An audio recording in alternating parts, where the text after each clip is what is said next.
ಹಿರಿಯ ನಟ ಬ್ಯಾಂಕ್ ಜನಾರ್ದನ್ ರವರು ನಿಧನರಾಗಿದ್ದು ಸದ್ಯ ಆಸ್ಪತ್ರೆಯಿಂದ ಅವರ ನಿವಾಸಕ್ಕೆ ಪಾರ್ಥಿವ ಶರೀರವನ್ನ ಕರೆತರಲಾಯಿತು.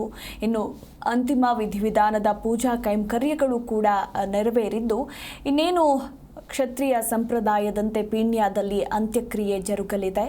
ದಾಸರಹಳ್ಳಿ ಸಮೀಪದ ಪೀಣ್ಯದ ಬಳಿ ಅಂತ್ಯಕ್ರಿಯೆ ನಡೆಯಲಿದೆ. ಇನ್ನು ಹಿರಿಯ ನಟನ ನಿಧನಕ್ಕೆ ಗಣ್ಯಾತಿ ಗಣ್ಯರೆಲ್ಲರೂ ಕೂಡ ಕಂಬನಿಯನ್ನ ಮಿಡಿತಾ ಇದ್ದಾರೆ. ಇಂದು ಮಧ್ಯರಾತ್ರಿ 2:30 ಸುಮಾರಿಗೆ ಅವರು ಬೆಂಗಳೂರಿನ ಮಣಿಪಾಲ್ ಆಸ್ಪತ್ರೆಯಲ್ಲಿ ಕೊನೆಯುಸಿರೆಳೆದರು. ವಯೋಸಹಜ ಕಾಯಿಲೆಯಿಂದ ಬಳಲ್ತಾ ಇದ್ರು. ಇನ್ನು ಕಳೆದ ಶುಕ್ರವಾರದಿಂದ ಅವರು ಆಸ್ಪತ್ರೆಯಲ್ಲೇ ಇದ್ದರು. ಉಸಿರಾಟದ ಸಮಸ್ಯೆ ಹೆಚ್ಚಾಗಿ ಅವರು ಮಧ್ಯರಾತ್ರಿ 2:30 ಸುಮಾರಿಗೆ ಕೊನೆಯುಸಿರೆಳೆದಿದ್ದಾರೆ. ಇನ್ನು ಬೆಳಗ್ಗೆನೇ ಆಸ್ಪತ್ರೆಯಿಂದ ಪಾರ್ಥಿವ ಶರೀರವನ್ನು ಅವರ ಮನೆ ಬಳಿ ಕರೆತರಲಾಯಿತು. ಈಗ ಚಿತ್ರರಂಗದ ಗಣ್ಯರು, ಅವರ ಆಪ್ತರು ಎಲ್ಲರೂ ಕೂಡ ಬಂದು ಅಂತಿಮ ನಮನಗಳನ್ನು ಸಲ್ಲಿಸ್ತಾ ಇದ್ದಾರೆ. ಇನ್ನೇನು ಸಂಜೆ ಕ್ಷತ್ರಿಯ ಸಂಪ್ರದಾಯದಂತೆ ದಾಸರಹಳ್ಳಿ ಸಮೀಪದ ಪೀಣ್ಯದ ಬಳಿ ಅಂತ್ಯಕ್ರಿಯೆ ಜರುಗಲಿದೆ.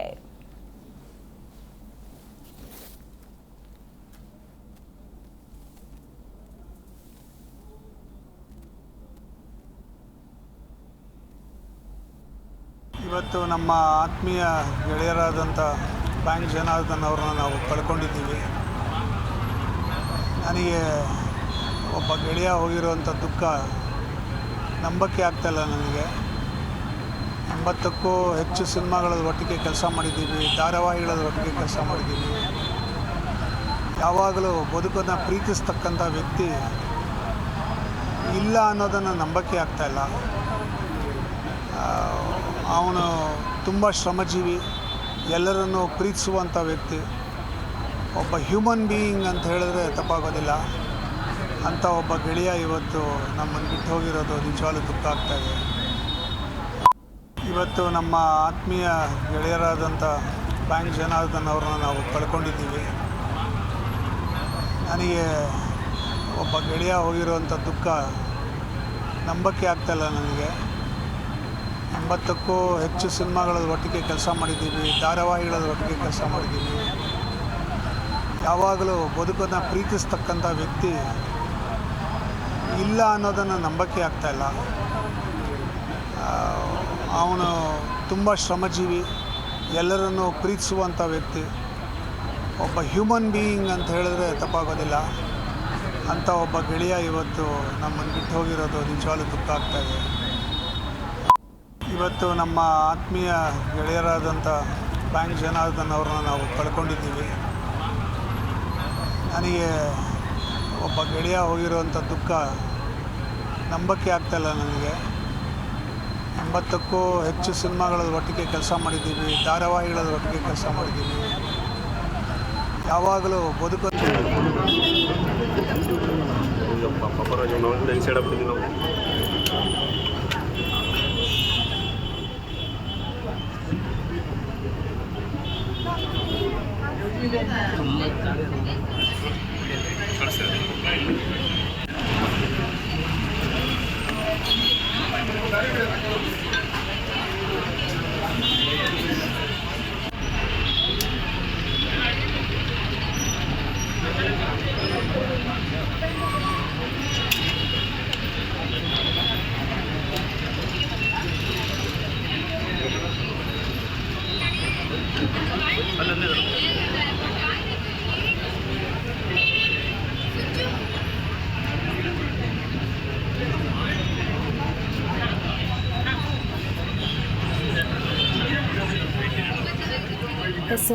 ಗಮನಿಸ್ತಾ ಇದ್ದೀರಾ ನೀವು ಕೂಡ ದೃಶ್ಯಾವಳಿಗಳಲ್ಲಿ.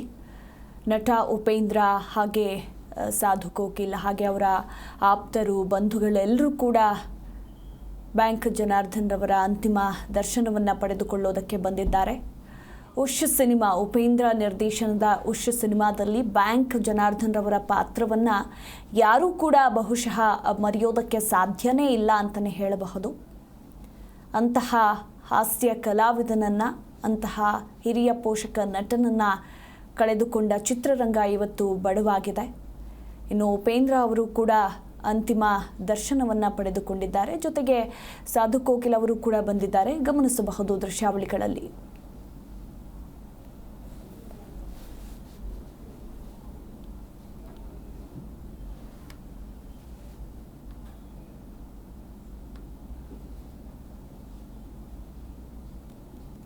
ತಂಡದಲ್ಲೂ ತುಂಬ ಕೆಲಸ ಮಾಡ್ತಾಯಿದ್ರು.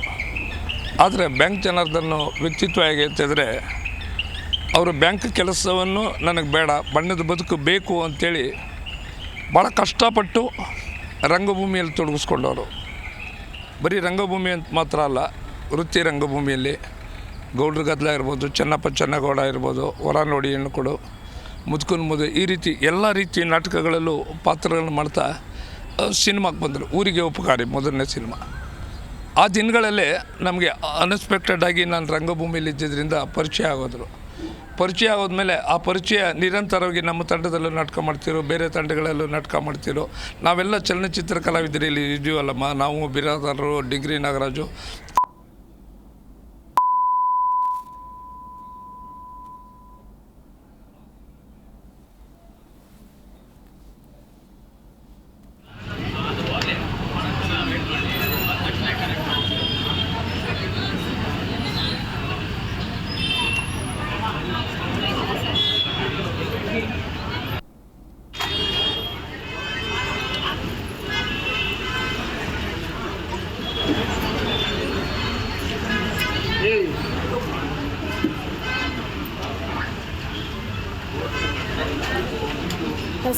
ನಟ ಧ್ರುವ ಸರ್ಜಾ ಕೂಡ ಆಗಮಿಸಿದ್ದಾರೆ. ಆ ಒಂದು ದೃಶ್ಯಾವಳಿಗಳನ್ನು ಕೂಡ ನೀವು ಗಮನಿಸ್ತಾ ಇದ್ದೀರಾ. ಬ್ಯಾಂಕ್ ಜನಾರ್ದನ್ ರವರ ಅಂತಿಮ ದರ್ಶನವನ್ನು ಪಡೆದುಕೊಳ್ಳೋದಕ್ಕೆ ಚಿತ್ರರಂಗದ ಗಣ್ಯಾತಿ ಗಣ್ಯರೆಲ್ಲರೂ ಕೂಡ ಆಗಮನಿಸ್ತಾ ಇದ್ದು, ನಟ ಧ್ರುವ ಸರ್ಜಾ ಕೂಡ ಆಗಮಿಸಿದ್ದಾರೆ. ಆ ಒಂದು ದೃಶ್ಯಾವಳಿಗಳನ್ನು ಕೂಡ ನೀವು ಗಮನಿಸಬಹುದು.